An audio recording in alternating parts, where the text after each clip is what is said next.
Siapa yang tak kenal Dracula? Tokoh rekaan karya Bram Stoker ini telah mengilhami banyak film dan acara TV horor, dan cerita-cerita mengerikan tentang vampir, manusia penghisap darah. Banyak orang percaya, Dracula tidak benar-benar murni hasil rekaan Stoker.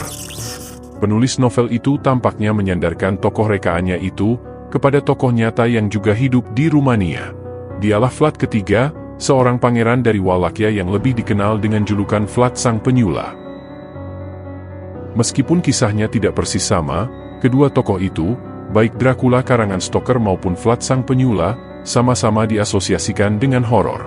Keduanya penyuka darah. Dracula karangan Stoker suka menghisap darah, sedangkan Vlad Sang Penyula suka dengan banjir darah musuh-musuhnya. Ayah Vlad ketiga adalah Vlad Kedua, seorang penguasa, voivode, kerajaan Wallachia.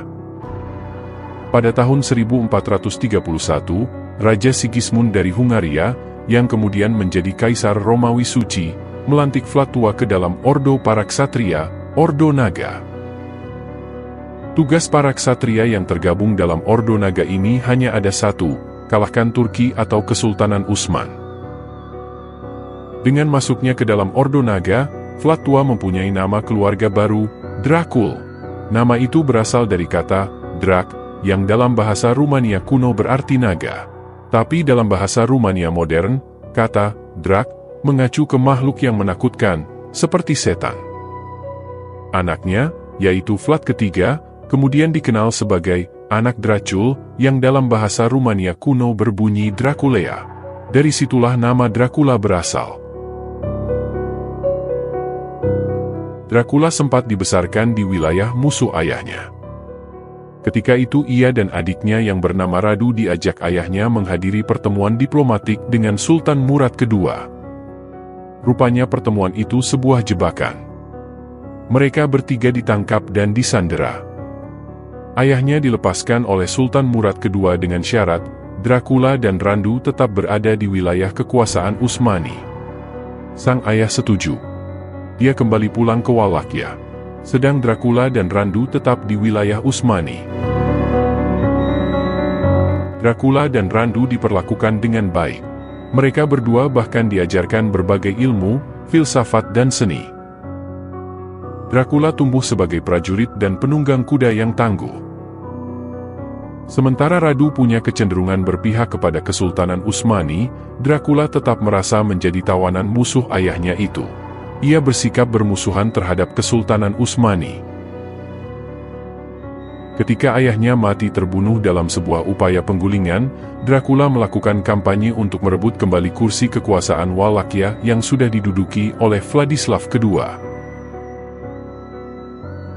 Dengan dukungan militer dari pihak Utsmani, Dracula berhasil merebut tampuk kekuasaan di Wallachia. Tapi itu sebentar saja. 2 bulan kemudian Vladislav II kembali mengambil tahta Wallachia. Nasib kembali berpihak ke Dracula ketika dia melepaskan hubungannya dengan pihak Utsmani dan mendapat dukungan militer dari Raja Ladislaus V dari Hongaria, yang kebetulan juga tidak menyukai Vladislav II yang sedang berkuasa di Wallachia. Jatuhnya Konstantinopel menguntungkan posisi politik dan militer Dracula. Pada tahun 1456, ia diproklamirkan sebagai penguasa Wallachia. Perintah pertamanya adalah, hentikan pembayaran upeti kepada Kesultanan Utsmani.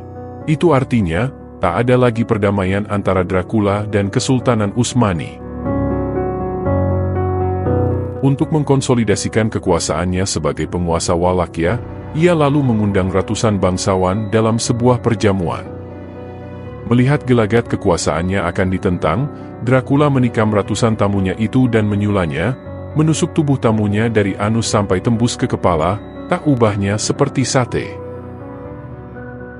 Kesukaan Dracula menyula para musuh-musuhnya, membuat ia dijuluki Vlad Sang Penyula. Dracula dikabarkan pernah menyula puluhan pedagang Sakson sekitar tahun 1456. Di waktu yang hampir sama, sekelompok utusan Kesultanan Utsmani datang menghadapnya. Ketika diminta untuk melepaskan turban yang melilit kepala mereka, Para utusan Utsmani itu menolak, karena agama memerintahkannya begitu. Sambil memuji kesetiaan mereka kepada agama, Dracula lalu memastikan turban tak lepas dari kepala mereka, yaitu dengan memaku turban di tengkorak mereka. Pemandangan mengerikan juga terlihat ketika Sultan Muhammad II menyerang Wallachia pada 1462. Ia dengan mudah menyusuri jalan menuju ibu kota Wallachia yang ternyata telah sepi. Di depan ibu kota itu, ia menyaksikan mayat orang-orang Utsmani yang menjadi tahanan perang Dracula. Mereka semua disula oleh Dracula. Tidak lama setelah itu, Dracula atau Vlad ketiga diasingkan ke Hungaria karena tak mampu mengalahkan Muhammad II. Dracula dipenjara selama pengasingannya itu. Randu, adiknya yang berpihak kepada Kesultanan Utsmani, dipercaya menggantikan posisinya sebagai penguasa Wallachia. Namun setelah kematian Radu, banyak bangsawan menghendaki Dracula berkuasa kembali di Wallachia. Dengan dukungan penguasa Moldavia, Dracula berhasil merebut tahta Wallachia. Tapi itu hanya berumur pendek.